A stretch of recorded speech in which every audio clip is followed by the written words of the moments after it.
This week's incredible guest on the Born to Win podcast is someone who I've come to know really, really well over the last couple of years. Her name is Solange Semedo.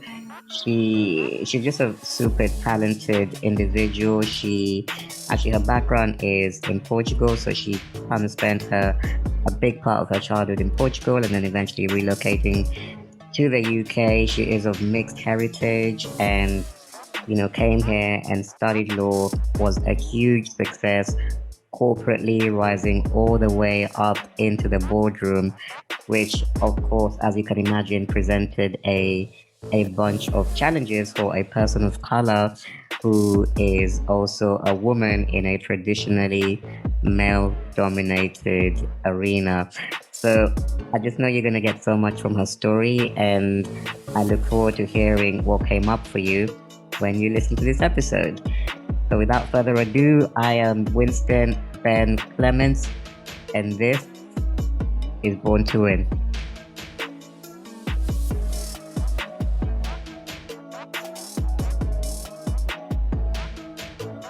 Hey Solange, thank you so much for coming on the show. It is so wonderful to have you here.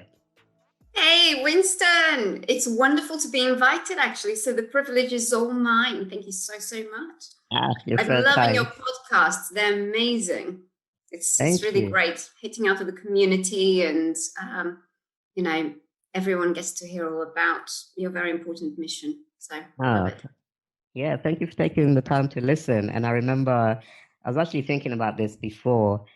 I was trying to remember where we actually met, where and when. And I think, if I'm correct, I think it was at a recruitment conference where I was one of the guest speakers when I did the talk on diversity and inclusion. Correct. And actually, out of curiosity, like what attracted you to that event? Are those the types of events that you would normally go to? And are you still attending events now that everything has moved online since the pandemic? So the reason why I was at that particular event is because the company I worked for at that time, ETZ, sponsored the event. So I attended it because, if you recall, it's a recruitment thing and lots of recruiters were there. And that company's clients are essentially recruitment consultancies. So it was a bit of networking and getting to know potential clients, actually. And it just happened to be fateful that on that day, you were sat next to me. And it was great. It was great fun. It was a good conference, actually. And in terms of still attending other conferences, yes, I still do, but they're not as much fun in the sense that they're very serious conferences, all about white-collar crime, investigations, and another lawyery stuff that I don't want to bore you with, basically. Okay, cool. Yeah, and I think there is a difference as well when you attend a event in person versus when you attend it online. I don't know about you, but I really miss that buzz of, because it's not just the speakers, but it's also the networking that happens in between and during the breakouts at lunchtime. You don't really have the same effect online. No, it doesn't. And the coffee and the smell of the coffee and the sandwiches. The food, yes. The food is good. Everybody likes to go for the food. And no, absolutely. I actually find that for business, the whole virtual thing hasn't really had much of an impact on me. I was doing a long commute, 2-hour commute to the office and 2 hours back. So we'll be honest, I was not missing that. And I have not missed that. But yes, the human interaction and is really what keeps you going. And it's so interesting because I had no real appreciation for the fact that us as humans, we are social animals. We need that interaction. And spending too much time alone in the house, it's just not healthy. And you do feel like you go a little bit crazy. So yeah. Yeah, you do. And actually, I'm hearing the same thing from from the organizations that I work with. And funny enough, people are saying they're working longer during this time of working online, I guess because there's not really much else to do. So people just end up, Exactly. you roll out of bed, you sit on your laptop, and you just stay on your computer for 12 hours. Yeah, So, which is really, really bad form. It's a terrible thing to do because really, okay, if you live alone, it's completely different. But if you do have family around you, you should make an effort to make time for them and kind of set boundaries, I suppose. Set your own boundaries, because I doubt very much a boss in a company is going to say to you, "Oh no, stop working after you're sitting." working too much. You're doing too much great They're not work. You going to need to say that. stop. Exactly. They're going, "Oh, okay, sure. If you want to carry on, thank you very much." So there is that. You have to give yourself some boundaries so that you're looking after yourself. Yeah. And I think that balance is so, so important, especially when it comes into, topics like you say, boundaries and mental health as well. We all Mm-mm. need that balance to kind of, yeah, just to kind of keep us sane, because you can start to lose your mind a little Mm-hmm. bit. But let me move on to maybe a different direction, Solange. And maybe this is a bit of a random question. I don't think I've asked you this one before. Oh, I'm scared now. Yeah, it's an easy one, but it's random. So it's gonna take you way, way back. And I guess I'm curious to hear, what is your earliest childhood memory? Oh, wow. Okay, how long do you have? Because I have to go back to my little computer program in my Hey, little head. yeah, I'm here. I'm here for it. Earliest childhood memory. Goodness, that is a difficult question. I've got a few different childhood memories. Anything in particular context that you want to know about? Nope, that's why it's a Nothing. random question, so you get to choose. It is random. It is random. Okay, well, look, the message you're trying to put out there and you are putting out there is all about diversity, inclusion, all Mhm. that kind of thing. I guess an early memory of mine when I was still at primary school was that I wanted to go to university. I didn't know why. I didn't know what university was, but I just knew that I needed to go because, I come from a very humble family. There really wasn't a lot of privileges, I guess, back at that time, that particular time. And so I wanted to succeed and I wanted to do something. And I knew university was going to take me there, even though now I've got a completely different, I don't know, perception, I suppose. There you go. Mhm. Yeah. And where do you think that the goal of wanting to go to university, even before you had a clear idea as to Mm. what university was, and was it Mm. something that you saw maybe your siblings or other family members doing, Mm. or was it something that was suggested by a parent Sure. or guardian? Like, where did Mhm. that curiosity Come come from? from. Yeah. In all honesty, I don't actually know because up to that point, nobody in my family had been to university. But I think it was just maybe it was TV. I don't actually know. I just knew, or maybe a teacher. I had a very good teacher actually at primary school, so maybe it was that. I can't remember, Hmm. but I just remember this will change my situation, and I'm going to Yeah. be successful.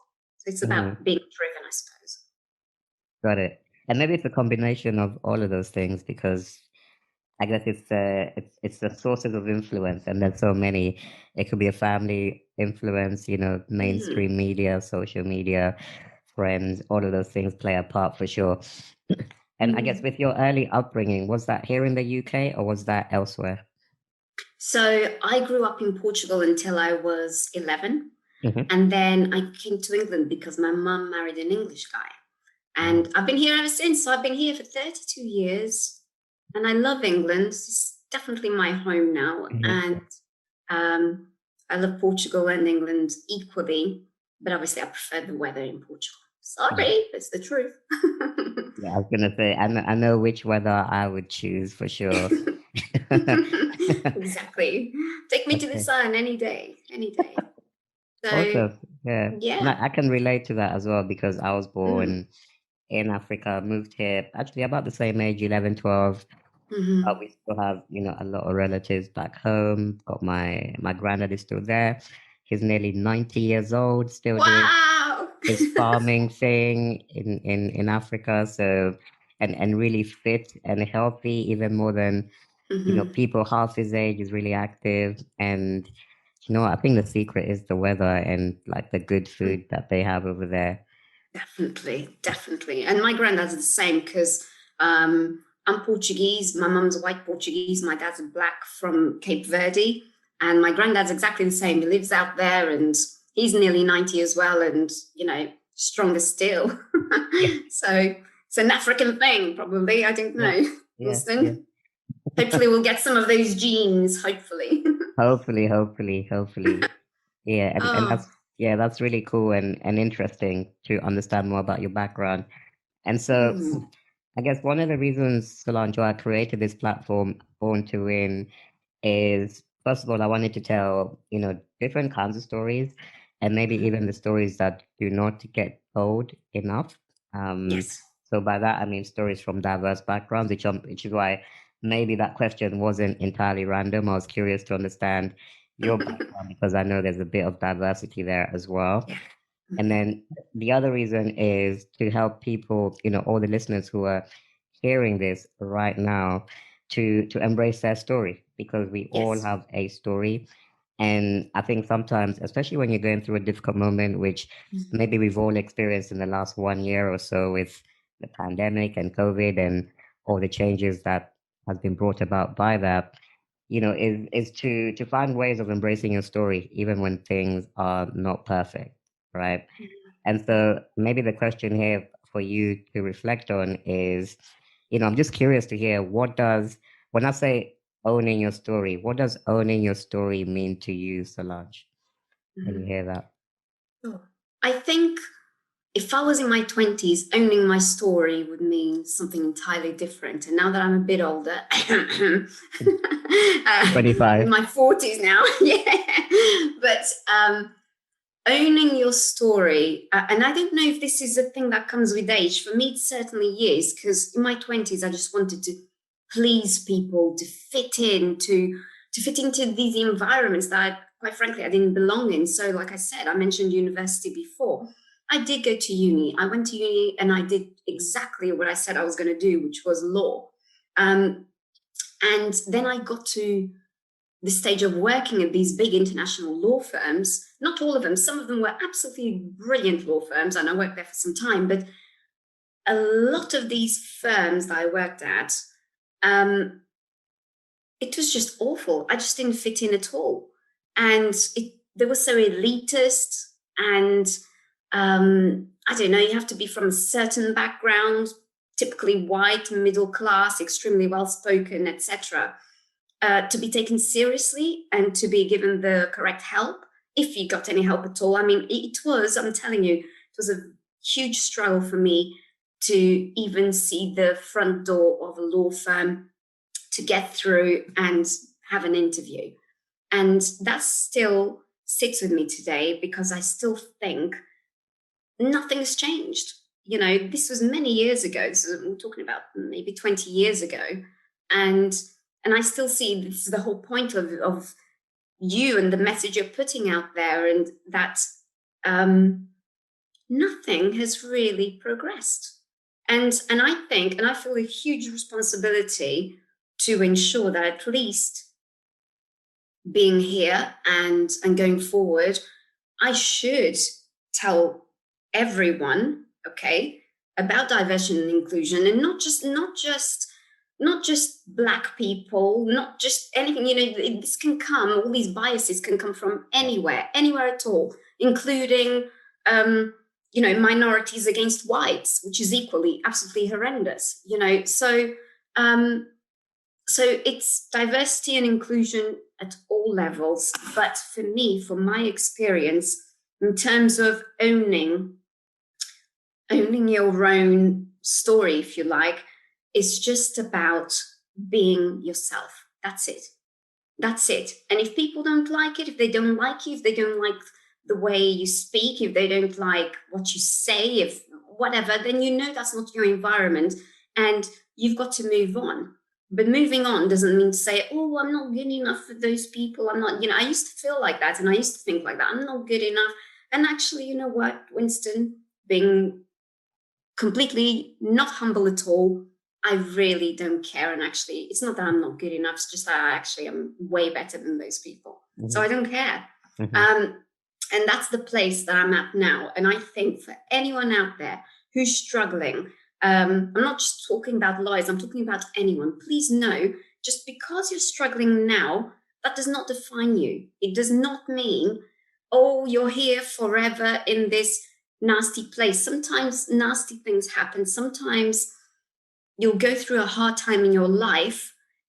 But if you persevere, I promise you, you will come out the other side and you will see victory. You will do very, very well. You've got to have that power of perseverance. You've got to have that mindset. It is really about your mindset as well. It doesn't mean to say that you're always going to be positive, because you're not a robot and I'm not always positive. But it just means you embrace the days that are not great and you just say tomorrow's another day and you then carry on. So if you're struggling because of COVID, if you're struggling just because jobs, for example, you know, lots of people have been made redundant and that kind of thing, just know this is temporary. It is not permanent.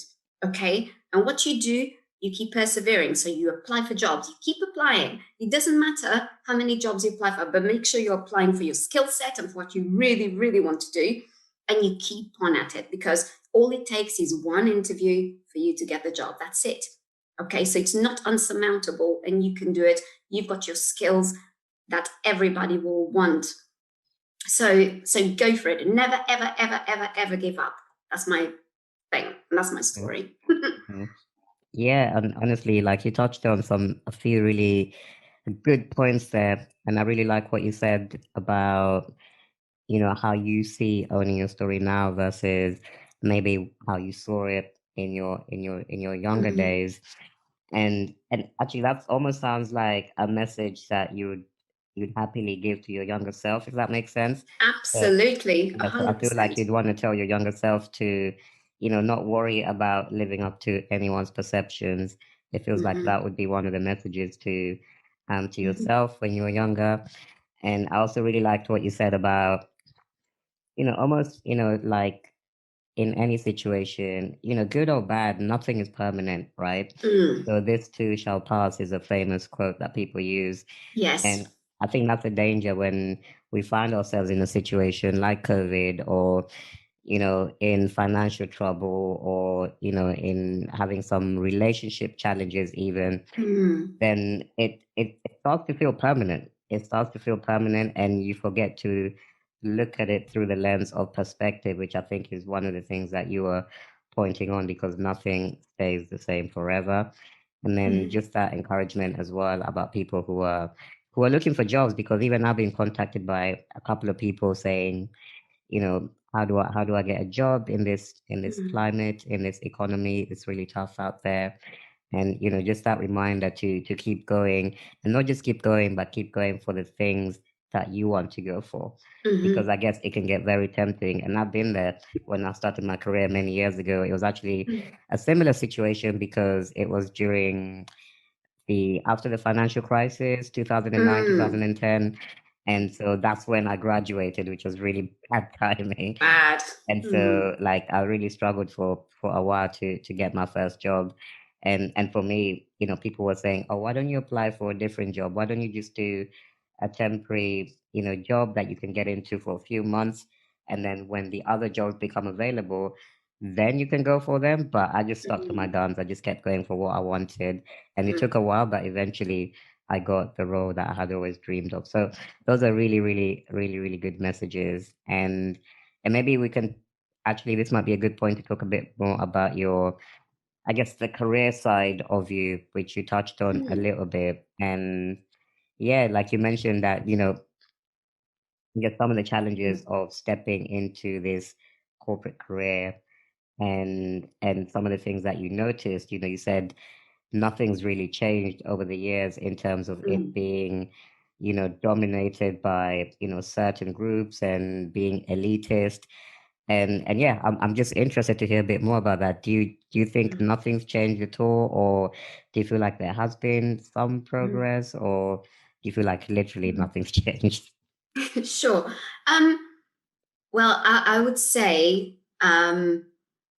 I still think, and I think we can see that and we witnessed that with the events of last year with Black Lives Matter movement, and as well as the fact that, look, this is me, black, female, very short. I'm only 4'11". Didn't make it 5 feet. So annoying. So immigrant, um, and I've got, you could say, I had a lot of challenges to overcome, things that shouldn't be a challenge, it's just me, a person, but they were a challenge back in the day. Now that I'm a bit older and I know a bit more, I get a little bit more respect, but I have still found working with men, for example, that not all men, but some men, they do have this perception, oh, you're a woman and just because you're my boss, who cares, and that means that I have had to turn into a bit of a nasty girl to show people who the boss is. And that should never, ever have to happen. It should just be mutual respect from the get-go. And yet I found that has been an issue, that has been a problem. And usually the people that do have a big problem are also dodgy people. They're the ones that you have to really watch out for. They're the ones that commit fraud. They're the ones that are not ethical, don't have great integrity. So that's always a kind of telltale sign and always a little bit of a red flag for me when someone who I've never met has an instant thing, where they're not very happy with me or are not respecting me at all, or, when I've given them all due respect. It's obviously says a lot more about that person, but you do wonder where that comes from. And the only place I can think of is if you're white, male, and pale, and you're giving me hassle for no reason whatsoever, unconscious bias or conscious bias, or, whatever that is, there's something there that's not quite right. And I've experienced that a lot in my career. Mm-hmm. So that's why I say things have not changed. I still find, and I know that things have not changed. I'll tell you how, because there are on LinkedIn, for example, there are, I don't know, clinics, if you want to put it that way, for training contracts of minorities, come to our clinic, we'll try and help you with the CV, we'll do this, we'll do that, which is great. It's fantastic that that exists, because at the time when I was looking for a training contract, that was not available. However, the very fact that this is still going on, and we are in 2021, and in 2020 we have a massive thing, there's COVID going on, and yet people feel so strong about and emotive about what did happen in America and about, Black Lives Matter and all the rest of it, and they really do matter. To me, Winston, I don't know, that's the evidence, and I'm a lawyer. Mm-hmm. And to me, all these little bits and pieces, including my own experience, shows that things have not really progressed. Mm-hmm. Not very much, not enough. And sometimes it feels like, maybe these companies now are just going to hire Black people just to say, look, we've met the quota. I read somewhere the other day that that lawyers in the UK, only 3% are from an ethnic background, or actually Black background, I think. Wow, 3%, okay. And much less partners. So, in a sense, no, I have not been a partner in a law firm, but I've certainly been head legal counsel for 11 companies over the last 3 years, etc. And so I kind of reached my goal that I set when I was 9, when I was at primary school, that one about going to university. I set it and I carried it through and kind of reached top of the tree, I suppose, in that sense. Mm-hmm. But it's still really, really sad to see that there are so many people out there, young people, and even older people I've worked with who are very, very good and who can't, I don't know, for some reason, and they're very pleasant, very good heart and great skills, and still cannot, I don't know, infiltrate certain circles. Mm-hmm. Because maybe they don't look right, or they're not the right age, or they're not the right sex, or the right color, all these things. So when people go, well, conscious bias, unconscious bias, this and that, it's very, very real. And I think it was only today. Did you see that thing about Bill Michael, chairman of This KPMG, and what he KPMG said thing. Yeah. about what was it he said about unconscious bias? That's a load of crap, something like that. And that Yeah. people should Yeah. stop moaning about the workers should stop moaning about COVID situation, etc. I mean, obviously. I was not there. I don't know if words have been taken out of context or not, but obviously it's caused this resignation. But when you've got someone like that at the top speaking, to me, that just showed utter disrespect for his staff, Mm-hmm. first and foremost, more than anything. So, and to say that unconscious bias that doesn't exist is a load of crap, well, I'd love to sit down and have a little chat with him in private. Give him a piece of my mind, because it's not true. Yeah, So, honestly, yeah, and it's also, in addition, maybe there's a bit of privilege there, because when I 100%. yeah, because one of the things about privilege is when, I guess, when you're at the top of privilege, so when you're privileged, then Mm-hmm. it's very hard to notice where you're not struggling, right? Mm-hmm. So, for Exactly. someone who's always had doors opening for them throughout their whole lives, you Mm-hmm. don't really notice struggle because it's not really been your experience. And so, No. which is what links it back to unconscious bias. You're just kind of navigating through life, but it has to be a intentional reflection, a intentional piece of work to try and Mm-hmm. understand experiences beyond yours, right? Yes. And that's why maybe that comment by the head of KPMG was, not well received, because he was only speaking maybe from his perspective. And, Mm-hmm. you're the head of a multinational global Very successful. organization, Mm. successful. I'm sure it's a very diverse team with people from every single type of background. And so just to dismiss everyone in one fell swoop like that Yes. it's not Yeah. it's not exactly inclusive leadership, is it? Mm. No, no, no, exactly. And inclusive leadership is exactly the thing that this is what excites me so much about what you're doing. This is why I asked if you would be part of this thing that I just set up, this company, Oh yeah. if you'd be a collaborator with that, because I'm, I'm, I'm very passionate about this subject, and it really touches the core, because I've suffered racism my entire life. I've suffered all sorts of things, and I'm not a victim here. I'm just simply telling you what happened to me, like it happens to lots of BAME people every Mm-hmm. single day, regardless of age. Mm-hmm. Um, and and so it's a real shame and lack of foresight, I suppose, by that guy. But um, privilege is privilege, and that's it. And even in law firms, when I was working, there will be, oh, this guy's coming into the vacation placement, and the client, it's the son of a client, and blah blah. And you're thinking, wow, it take me forever to get a vacation placement, and Right. yet this person just walks in, and it's privilege. Mm-hmm. Where if I was in the same position as that person, though, I've often thought this: if I was in that position, would I be moaning about it? No, of course not.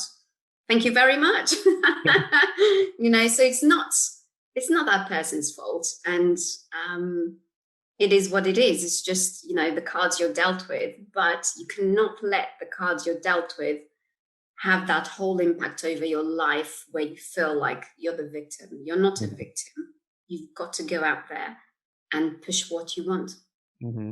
Yeah, definitely. And the other thing that came to mind as you were speaking is, I think sometimes it can feel like we made progress in this area of diversity and inclusion, but Mm. my view is we have more information now than we ever did before. So even using the examples from last summer with, Mm. the George Floyd situation in America, Mm.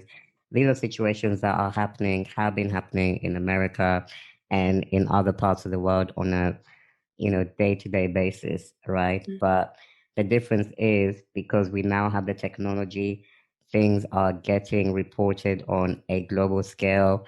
We have Mhm. video, so we can all be eyewitnesses to these types of events. Then, we have It's more immediate. awareness. Exactly, we have more awareness around the topic, but Mm, it still doesn't mean that we're making progress in those areas. The mm, racism is still happening. It's just more widely reported. So yeah, yes. and I think that's why people sometimes, including myself, fall into this idea of, okay, maybe things are getting better because we're talking about it. We're just talking about it because we can see it more, but it doesn't Mhm, necessarily correlate to real change on the ground. mhm. No, no, absolutely, absolutely. But it is our responsibility, I think, to, now that we are here and Hmm. talking about this, to carry it forward and really do try to assist, the younger generation, if you Yeah. like, Hmm. but also educate the current generation, my generation, generations prior to myself, who are still working, who are still Yeah. having an influence, and who do need to know, um, you know, how things are shaping, Hmm. and about, if they haven't recognized it, because the great thing about us, I suppose, as humans, we are very good at analyzing other people, at judging other people, at pointing the Yeah. finger, I suppose, but we don't really, we can't step out of our bodies and see ourselves and really, see what that person is, and even detect our own biases, Hmm. right? It's difficult for us to do that. Yeah, agreed. And I think that's why these conversations are so important. And because, there might be someone who's listening to this who has a different background to my background and to your Mm, background. And so hearing it from another perspective, I think that helps people to reflect. mm, And even for me, there are situations which I could learn more about. There are other demographics, there are, people from other protected characteristic groups that I could mhm, invest more time in learning. And I think the conversation is a big part of it because only when you seek to get to know someone, to understand, to ask questions, for me, I feel like that's one of the pillars for overcoming my own unconscious biases because unconscious mhm, biases happen when you're forming a opinion or when you're creating a impression of someone just based on your own internalized projection, right? And it's always going to be easier for me to learn more about Solange by asking Solange about her life than for me to just look at you and say, okay, you've got this background, you're this gender, so this is who I think you are. So I think that's definitely some really, really good, hopefully useful tips for whoever's listening to this. And actually one of the things that you mentioned as well, Solange, was, it sounded like you set some pretty big goals earlier on. So I think you mentioned since the mhm. age of 9, you had Yes. these goals to, first of all, go to university and then work your way up, I guess, Mm, the corporate ladder. And you mentioned you did some pretty high profile roles, as, head of, legal and group CEO for some pretty large organizations. And so like what kept you going? Because it sounds like there were quite a few barriers as well mhm, along the way. And I can imagine, you're working hard, you're being excellent in your education, you're being excellent in your job, but then as you try to go up this ladder, it just seems mm, like there's barrier after barrier. And then you look around and other people are not having the same barriers. Like what mhm. kept you motivated? What kept you going? Because I think that would be an interesting Yeah. thing for people listening to Mhm, this who might be in that stage right now. mhm. Well, it's kind of like this. When you come from nothing, you come from absolutely nowhere, you have everything to prove. And when that starts from a very, very early age, when you have to rely on yourself and good friends around you, I suppose, you have no choice. It's either you go for it with all your might or just be a victim of the system. Which one do you want? What's your heart? What are you going to choose? I kind of said, okay, well, people may think I'm not good enough, but I am good enough. And also, I'm very stubborn, which means that the more you tell me I can't do this, the more you look down your nose at me, the more I'm going to eventually surpass you. I promise you that. Because I will, I kind of, how dare you judge me? Don't know anything about me, don't know anything at all. And there you are, sitting in your great chair thinking that you're better than me, even though we both went to the same law school, even though, I don't know, we work for the same law firm. Why are you judging? So what kept me going is two things. My stubbornness and willingness to succeed, and I want to succeed so badly. I just wanted to be that one person in the family that did very, very well. And I just, have this insatiable need to be a successful person in life and to be able to help other people as well. So, and the other thing is just, quite frankly, prove people wrong. Prove people wrong, because no one has the right to determine your direction in life. Mm-hmm. Only you can do that, and you should stay focused on doing that as well. So what kept me going is just that I'd had diverse, adverse, I suppose, circumstances all the time. It was a tough childhood, but you just keep going and then on to the next step. And then you're still surviving and you're still going. You take your steps and you carry on. And before you know it, you're at that point that you were hoping to get to, but never really quite knew that you were going to get there. So all I'll say is, this is why I keep emphasizing, please, please, please, just keep going.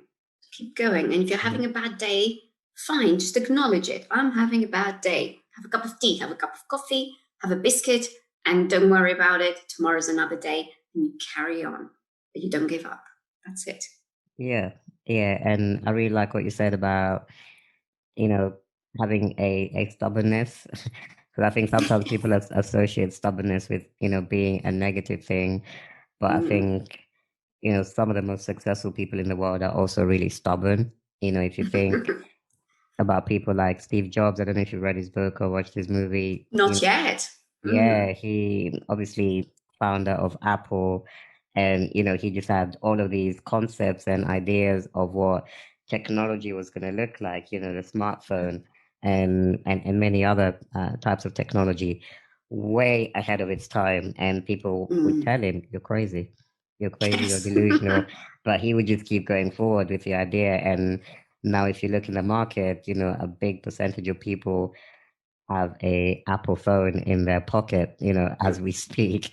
So, what seems delusional eventually becomes, one of the greatest measures of success. And so I really like that. And then I also really like the idea of just creating that drive through proving people wrong, because again, that's another thing that people can say, or people can have that connotation of, you should do it for yourself. You shouldn't be doing it to prove anything to anyone. But I feel like sometimes that energy of a rejection or of the thing not going your way the first time can actually be a motivator the next time you go for it. And I was actually curious whether did anyone else have a part to play in that for you? Because a lot of people, it could be things to do with their upbringing, their parents, or maybe they played sports when they were younger, so they learned to be competitive, or they had a mentor growing older.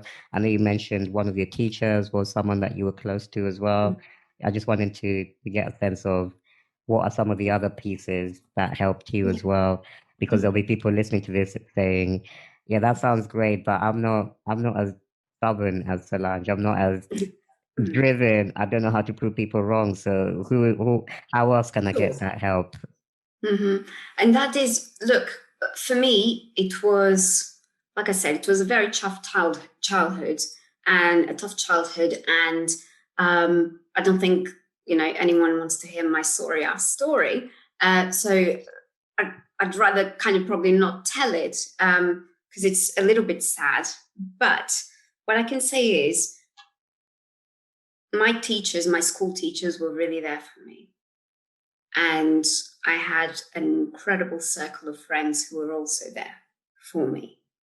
So thanks to that, and a great system. Social services are great. I highly advocate them. Thank God for the work they do. Thank God for the fact that they exist.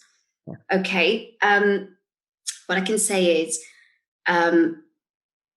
you don't need to be, it's not like you need to be this driven person. You need to succeed. You know, I wanted to be a lawyer so I would have food on the table so it would never be lacking, that kind of thing, you know, and I thought that's the way to succeed. It's not. There are many, many other ways to succeed, and you don't need to be a lawyer to do that, okay? But you need to just believe in yourself a little. And when that's lacking, you go to those friends, maybe you go to those teachers. It doesn't need to be a load of people either, by the way. One good friend, just as you know, you must know, right? Just one good friend is like having an army around you. You don't need anyone else. You just need that good friend. Much better than lots and lots of different people that are, quite frankly, just acquaintances. So yes, no one can do it. Look, I'd be silly sitting here if I said, yeah, I did it all by myself. It's all me. No. Yeah. I had that thing inside me to succeed, but my friends shoved a couple of rods in a couple of places now and again. Yeah. And so did teachers and all the rest of it, because sometimes you need that. Sometimes you can't do it all on your own, not properly, not if you're a really good person as well. You need that stability. You need people around you. So find that one friend. Most people do have that one person in their life who believes in them, who is rooting for them. And you stick to that person, they stick with you, you give as much as you get from them, I suppose, as well. And just trust the rest, and trust God, quite frankly, and whichever God you worship, it doesn't matter. You don't have to be a Christian. Just, whatever, the stars, the moon, the universe, whatever it is that keeps that faith there, have faith that everything will turn out okay, because it will. Yeah, agreed. I think, there's some really good points there. Definitely, as you're going after the thing that is your aspiration, I guess it's another way of saying as you're following your purpose, right? Whatever that might look like, because it's going to be unique. I believe purpose is unique to each and every one of us, because we were all put on this earth for a reason. And so it sounds like you're saying, as you're following that purpose, just take the time to connect with people, and I think you will naturally attract those people as you pursue, the thing that you are passionate about, the thing that you are called to do, and who you're called to be, and just to not be afraid of tapping into your networks. And maybe that's one of the positives of being in an online environment nowadays, is that it's so easy to connect with people. If you know someone, for example, there might be someone who's listening to this and they are a aspiring speaker, so they can go and look me up and look at some of my resources, or find a video on YouTube, or drop me a message on social media, or likewise someone listening to this who wants to be a lawyer, and they can look you up on LinkedIn and reach out with a question and things like that. So one of the things about this new normal is that it's made us more, yes, disconnected in some ways, but also more connected than ever. People have become really accessible. And so I think it sounds like one of the encouragements is to utilize, I guess, that global network that we all now have access to, which I think is pretty cool. And and maybe as I begin to wrap up, I've only got a couple more points here from my side, I guess, and you touched on it a little bit. So there's a little bit of work that we're going to be doing together, a project that's kind of in an early stage at the moment, but I'm really excited about. And maybe I'll let you explain your vision for it. How did you come to this place of wanting to create this platform, and what is your ultimate vision for it? So, okay, 2020, terrible year for most people, right? And I saw a vision. I had this thing that the company I was working for last year, I've been with them for a number of years, and decided to time to move on. I did everything that, I went as far as I could in the company and had nothing really left to give to it or for growth, and they wanted to move in a different direction in any case. So it was my opportunity to move on. And I thought, okay, what am I going to do? I need to get a job for sure. But also maybe there's something else I can do as a sort of side hustle, I suppose. Because the whole point here is to become now more entrepreneurial, because that's what the group CEO role taught me, to be more entrepreneurial rather than just kind of just executing services. And I thought, okay, I can see how people out there, clients, companies, are suffering financially. They still need regulation. They still need assistance from tax advisors and accountants, that kind of thing. But perhaps they don't have the deep pockets needed for some advice of typical city law firms or any city practice that provides advice, the KPMGs, the PwCs, I don't know, those kind of absolute major stars that provide brilliant services, but might be too expensive for your startup or your scale up. So I thought, well, why don't I set something up to try and help the community, the British economy, and actually then hopefully not only create a synergy where companies are then getting the advice they need to be compliant, because it's all very well saying, I want to start this company, I'm going to do this and that. But if you don't know the legislation that's surrounding that and everything else that you need to have in place to run your company properly, you could run into some problems further down the line. So it's connecting those companies that need assistance. And there are lots of them.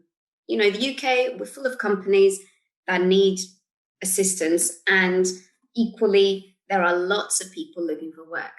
So it's a great synergy to connect them up. So Sagarity Group was something that I created. And what it does, it provides legal services, non-executive director services, financial and tax advisory services. Also, I created a clinic on diversity and inclusion led by Mr. Winston Clements. And I am really, I just can't thank you enough. It is absolutely amazing that you even said yes. And so hopefully we'll be helping not only companies with their structure in everything, HR, diversity and inclusion, to get the right people through to your company and your governance, your corporate compliance, your legals, your finance, everything there as a one-stop shop. But yeah, that whole piece, I really needed that piece to come through for that clinic, because it's all very well saying, diversity and inclusion, great. But what does that mean in reality? So what does it mean for a startup and a scale up, especially while scale ups, once you start getting people affording to get employees on board properly. What does that mean for you? What kind of people are you going to look at? What company culture do you want? What are your mission values? What are your values, actually? Do you even have any? Have you even thought about this? And that's how the whole thing, I suppose, was born, because I was on gardening leave and I thought, what am I going to do next? There you go. That's how that's come about. And Winston, I hope we make, great progress in the UK and help out lots of absolutely incredible leaders out there who just don't know quite how to go about doing something. Yeah, and I think we will. And actually, one of the things that really attracted me to Sagarity when you spoke to me, when you invited me on board was, I think it was just that focus of it being holistic, Mm, because I think there's a lot of different providers out there, but they tend to offer a very specific thing. So they'll offer the governance, they'll offer the NED stuff, or they'll offer mm, the DNI. But what I really liked about Sagarity is that it's thinking about, because all of those things are pieces to an organization's culture. mm, But for me, a culture is a holistic thing. So yes, it is the governance, it is the accounting, but it is also the diversity and inclusion as well. Because if you have one or two of those pieces, but not the other pieces, then you still have a very big part of your culture missing. And I really like that inclusion and diversity is being prioritize there, because what tends to happen with organizations is, let's do all the important stuff that makes us money first, and then mm. we'll think about diversity and inclusion. So that's why, as soon as you brought it up, I was 100% on board, and especially as it is supporting the smaller businesses Mhm. as well, because I think this is an especially tough time for SMEs. There's not really a whole load of help from the government and No. and other service providers. So, if there's any way we can make an impact to these businesses, many of whom are doing Mhm. such great work in their communities, I then I agree. think that's something that we both want to be a part of. And I know this is going to be a big addition, and have a huge impact in the UK marketplace. So I'm excited. I'm excited. I hope so. And yeah, and what I do actually after this is, for anyone listening to this who's curious about Sagarity and some of the things that we mentioned and services provided within governance, accounting, legal, diversity and inclusion, I will pop the link in the show notes for you to check it out. And yeah, maybe one question as well, Solange, before we really wrap up. I know I keep saying we're going to finish, and then I think of another That will question. carry on. And yeah, so maybe again, maybe related to the time that we're in, because I know you Mm. mentioned before we came on air that you just recovered from COVID as well, and you're Yes. looking really good, by the way. So that was a very strong recovery. It's the Zoom camera, I think. It's a filter. It's a filter. But yeah, maybe a question related to Mm. that, because I know you're quite active person as well. So what is it that you do, for your own physical and mental health? Because I think these are important topics as well for people, especially at this time of work from home. Mhm. Sure. So yes, so I launched the Garrity Group 2 weeks ago. I think it was Winston. I think 2 weeks ago, something like that. Oh, no sooner did I launch it. 3 days later, I was in bed, not very happy, full of COVID. So that was my. There you go. My first knockback in business, getting very ill, which again shows you cannot do everything yourself. You cannot just be a one-man band, because it's not going to work when you're not well.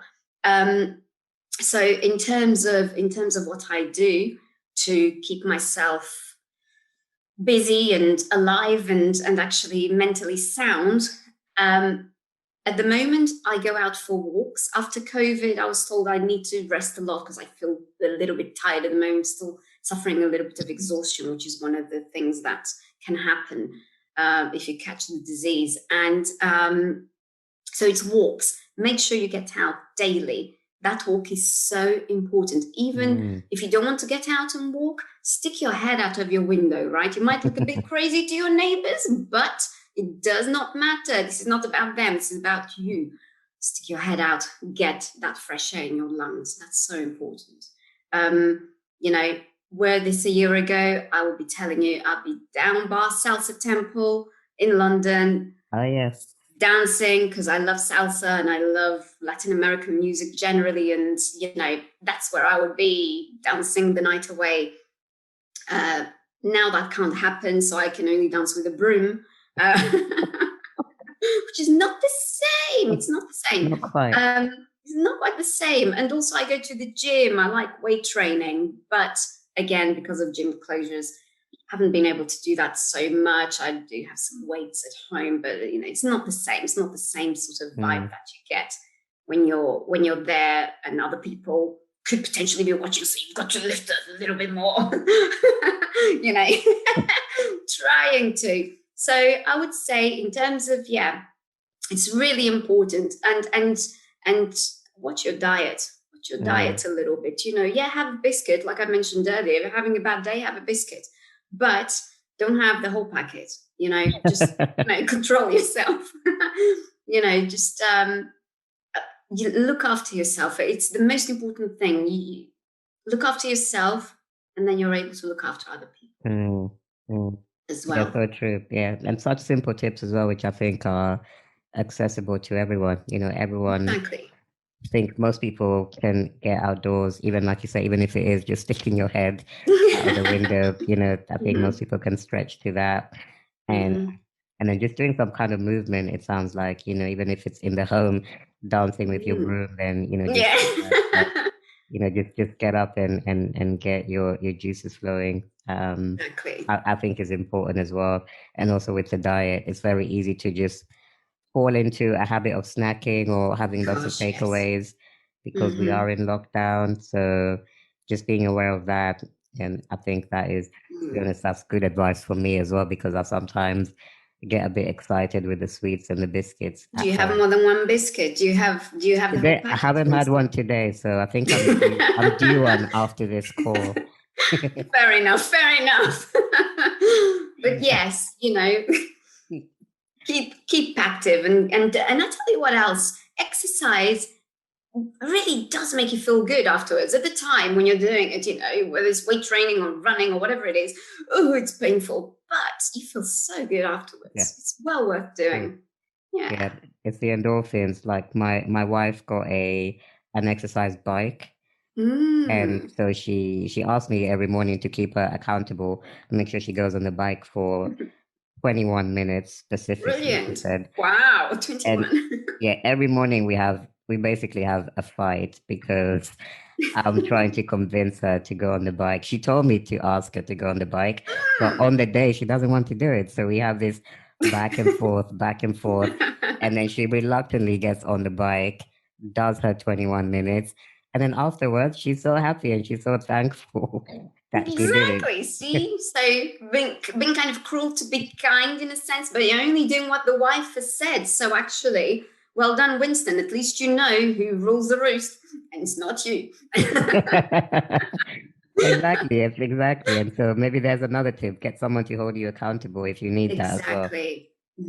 Yeah, absolutely. So, but the point is with all this, I kind of, what I've drawn from this, and thank you so much once again, Winston. It's like so lovely to be here. What I've drawn from this is we are all people. We are people. And one day, and I tell my daughter this, and friends alike, we are destined to die one day, right? All of us, we're all going to die one day. It's just one of those things, like taxes, you can't escape. Okay. So the time that we have here is precious. Seize it. Be really kind to yourself. Be really kind and be a good person as well. Because I don't want to be doing a fraud internal corporate investigation on you for being a dodgy person. Right. So just be really happy, be yourself, and be a good person. Look after yourself and enjoy life. Try to enjoy it. All right. You're here, so you may as well make the most of it. And any obstacles you have, remember, we've all got obstacles. Every single person. There's nobody, even the privileged, have obstacles. So remember that. That's it. No, that's amazing. And honestly, Solange, thank you once again for giving up your time to come on this platform. It was such a fun conversation. I feel like we could have gone on and on and on. I know, you and I can. We're bad. We're just like talking. I know. Yeah. And maybe as a last thing, Solange, what would be a good way for people to reach out to you, or a website they can go to find out more about you? Because I know there's going to be people who are inspired by your story, by your work, and they'll be like, how can I contact this person, or how can I follow them on social media? Sure. Well, you can contact me at any point. Whoever's listening, you needed, some advice or whatever, I'm available for sure. So, in terms of the work of Sagarity Group, if you just go to www.sagaritygroup.com, that's the website there for the new business. For myself, I'm on LinkedIn. Yep. And I'm also on Facebook, actually, because I think the podcast also goes out to our Facebook community. So reach out to me. I'm all ears and I've got a bit of experience. So if there's anything I can help with, I'd be delighted to. And obviously, look, now that we're here, I may as well also just say, if you're part of a company, any of our listeners are part of a company or are starting up a company or anything, and you want to have a conversation, it will be a consultation, free consultation, to see if you actually need our help. Because I'm not just there to make money. It's not about that. It's not about that at all, actually. I'm not just going to put services down your throat that you don't need, okay? Because I can't stand that. That's not ethical. So it will be more, if you think you need assistance on the legal front or anything else that we mentioned, do get in touch and check us out. So that's how you can do it. And thank you. Yes. Or get in touch with him as well. He'll tell you. That's awesome. And of course, we're going to be working a lot together over the next few months and probably years. So I'm excited to see where this collaboration takes us.